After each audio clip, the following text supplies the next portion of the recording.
morning. Welcome back to another episode of Three Guys with Mike.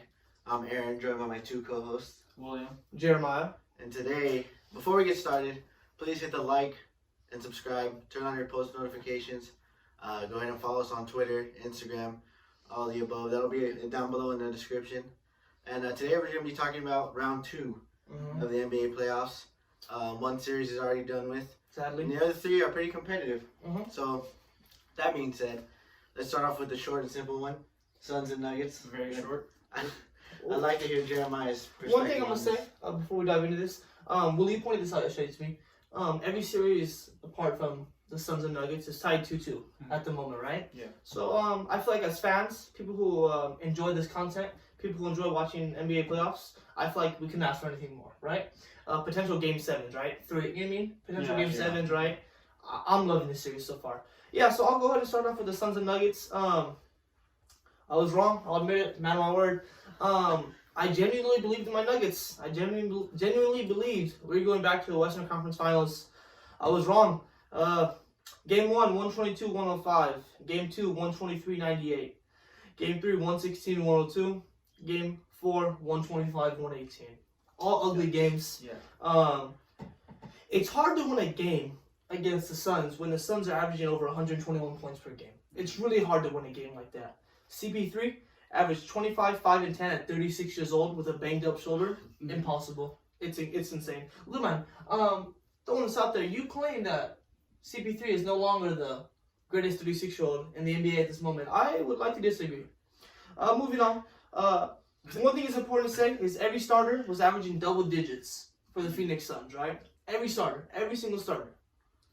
Like I said, hard to lose when you put in that kind of production from your offense.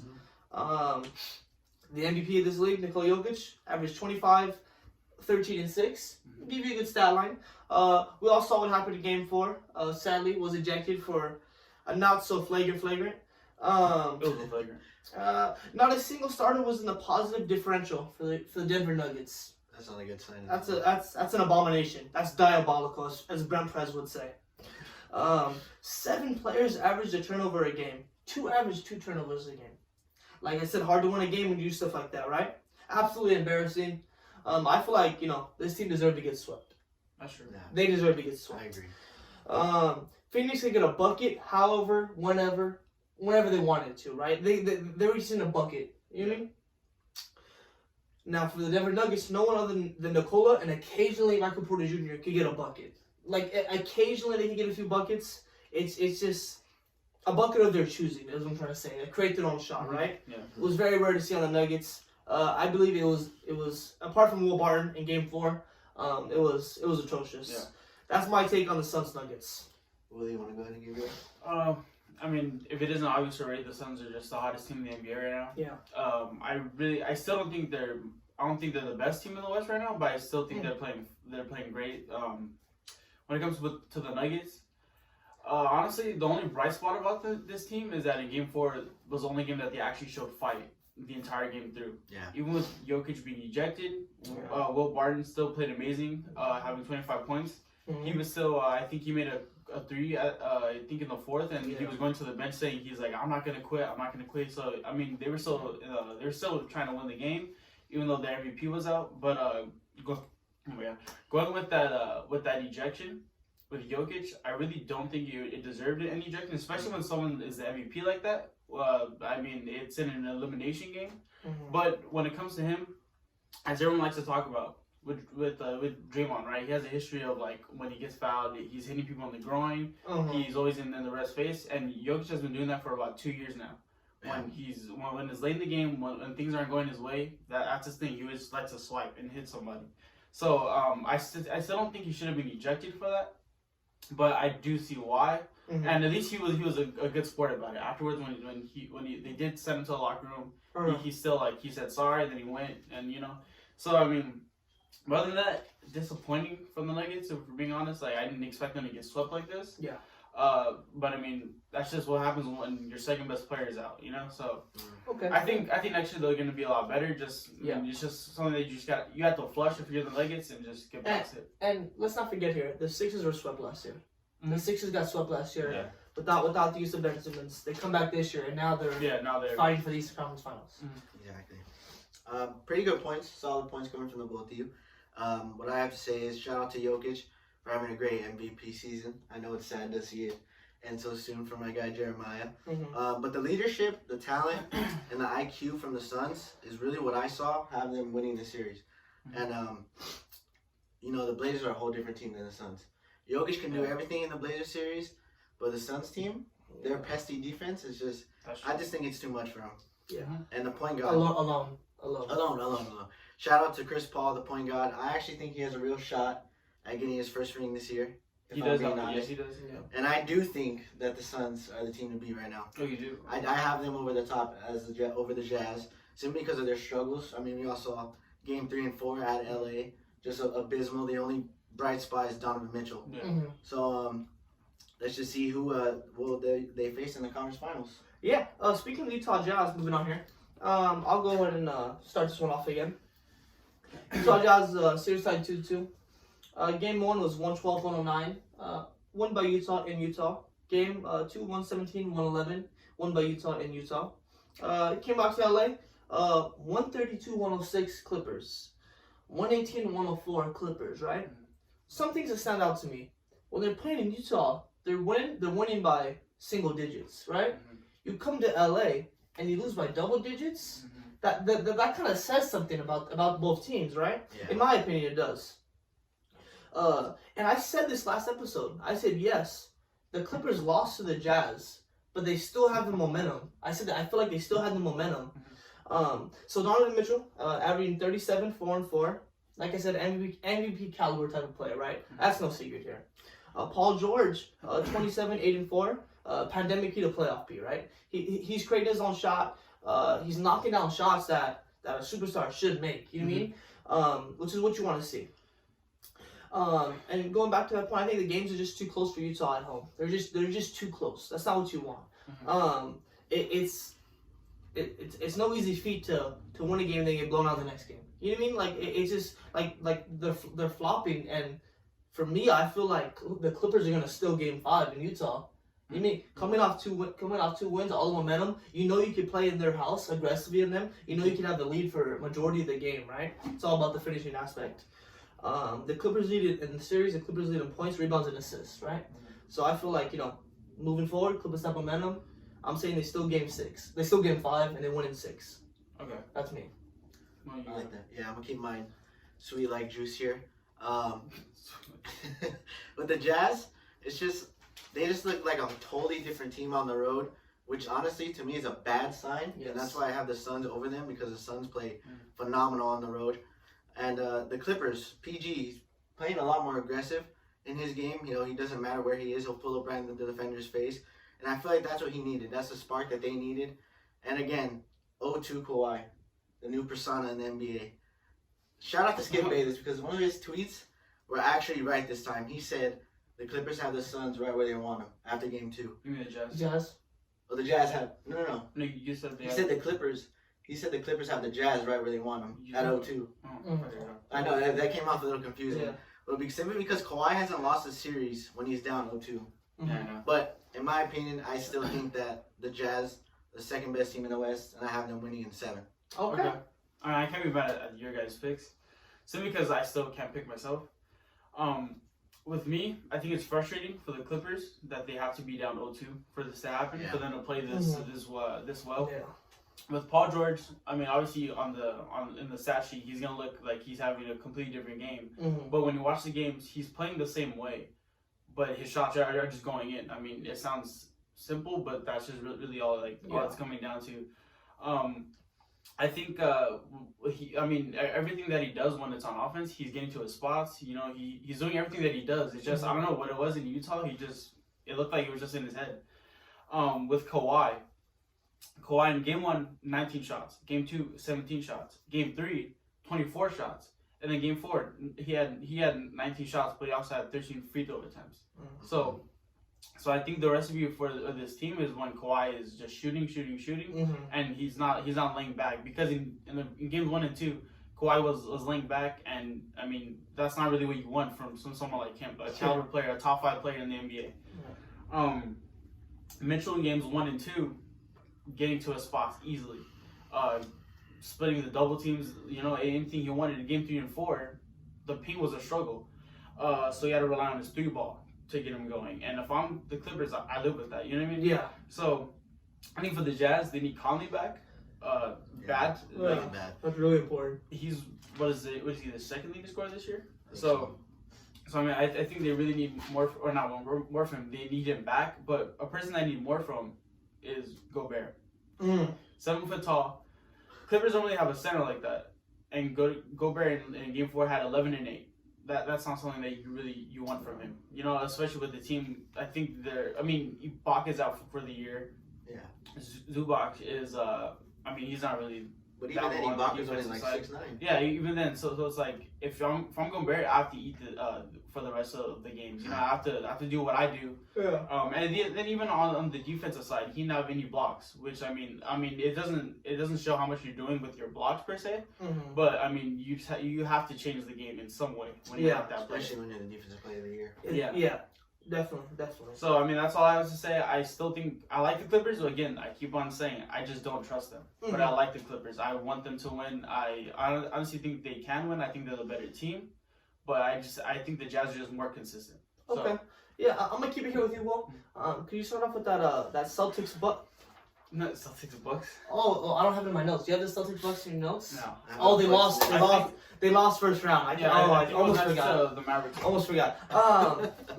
Willie, I'll start off with that Bucks Nets, huh? Let me hear if you have notes on that. I don't know. Yeah.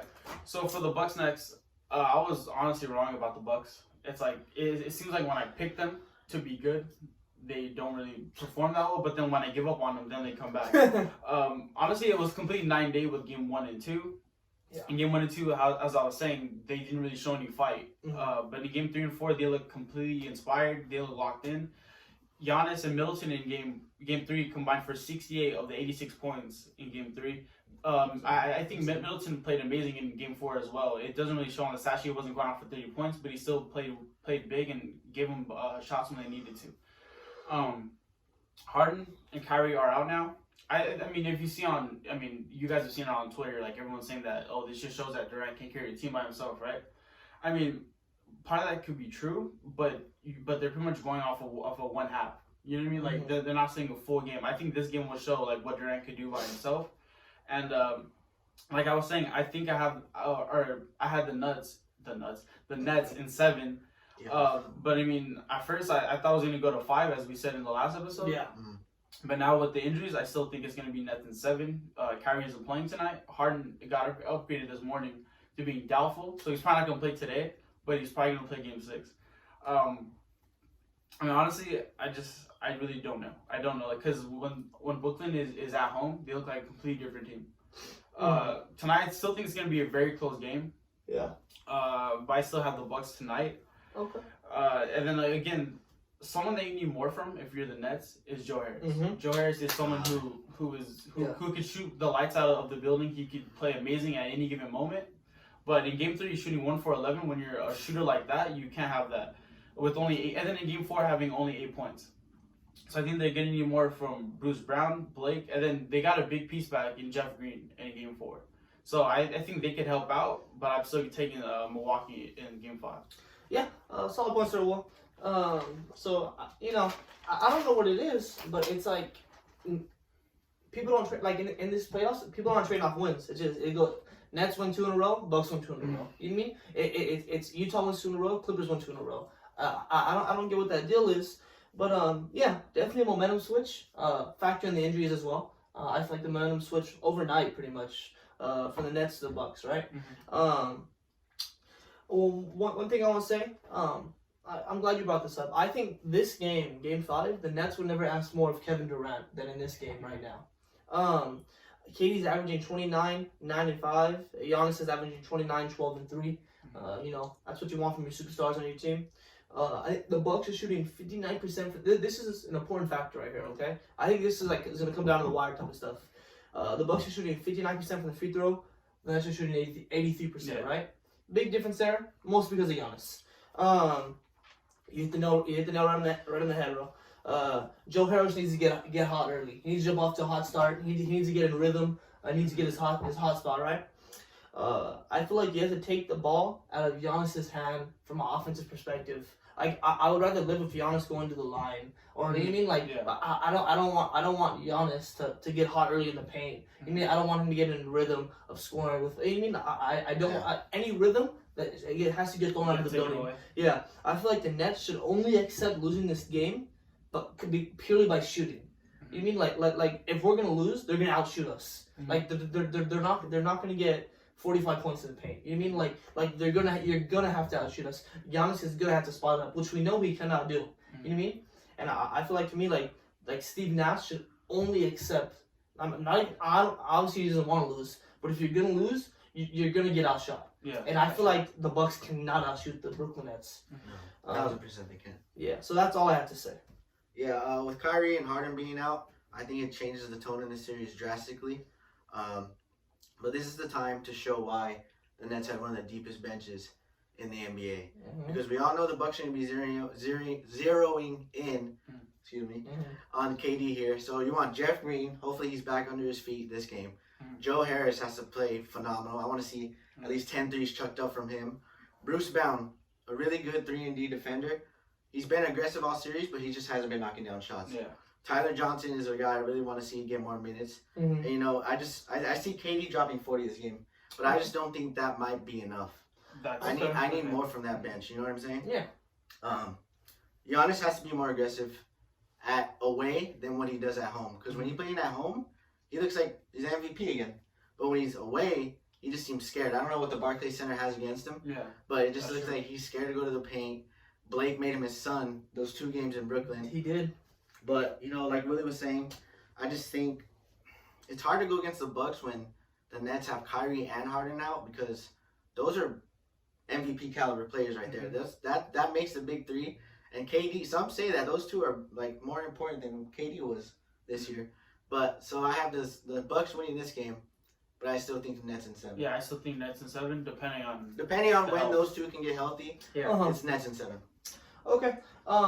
Last series here, guys. I'll go ahead and start with the closing out of this series. 76ers versus Hawks. Like we said, series is tied 2-2. Game 1, it goes Hawks. Game 2, Sixers. Game 3, Sixers. Game 4, which was yesterday, was a close one. Surprisingly. 103 to 100, right? Could have been an overtime game if Seth Curry hit that shot. Joel Embiid is averaging 30, 13, and 4 at 275 pounds. Just that throw that one out there. Trae Young averaging 27, 2, and 11. This is what you want to see. From your point guard, you know what I mean? He's truly spreading the ball around. I believe he had like something like 16 assists in his last game. 18? 18 Yeah, assists, yeah. phenomenal, Yeah. right?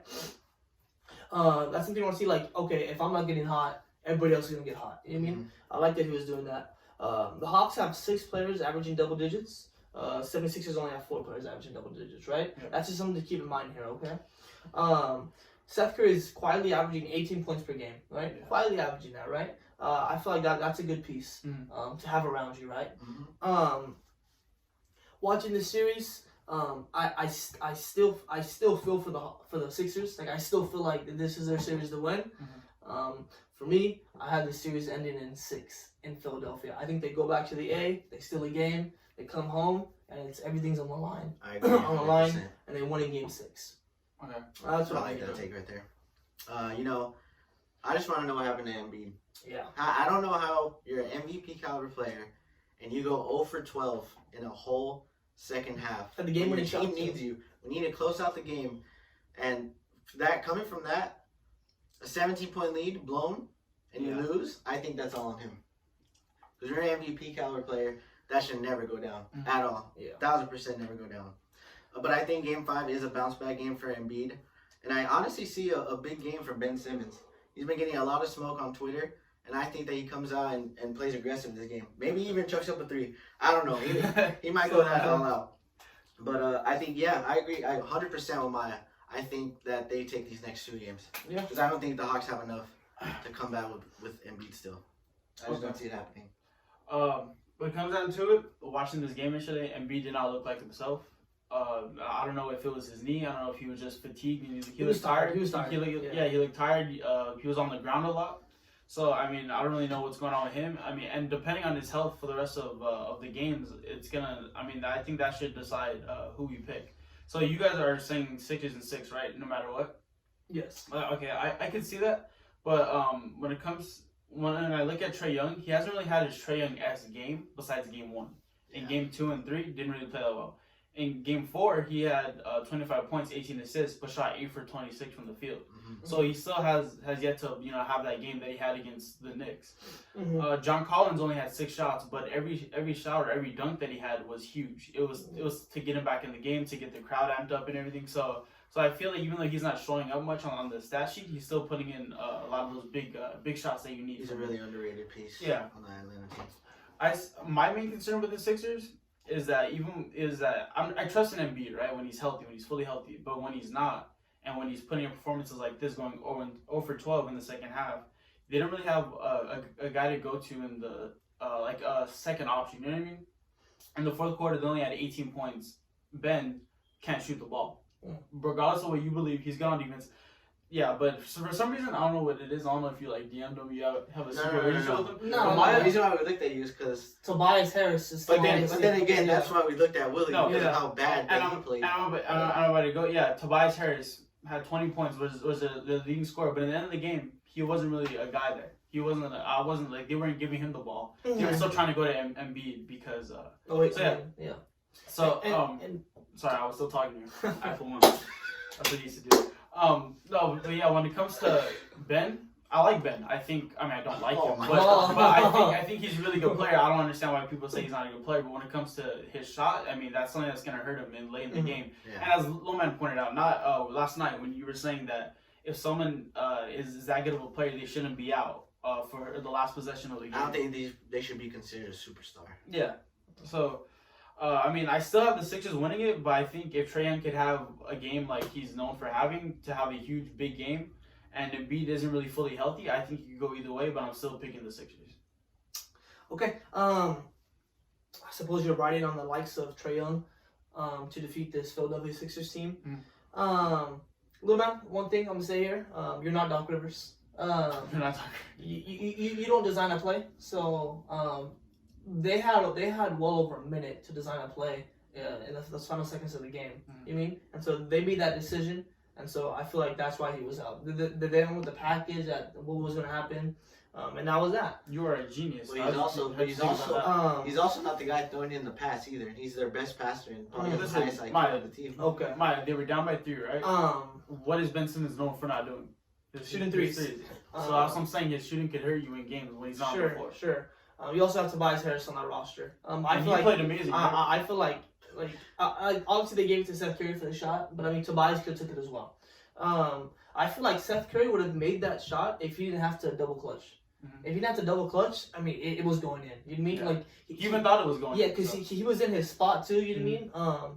Yeah. I feel like I feel like we have a bunch of great series. I'm closing out here, guys. Yeah. So I feel like we have a bunch of great series moving forward. I'm excited. I feel like today I have the day off.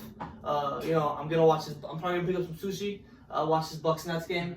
I'm really hoping for the Nets here. But I think it's gonna be a good game. I want to see what Easy Money Sniper can do.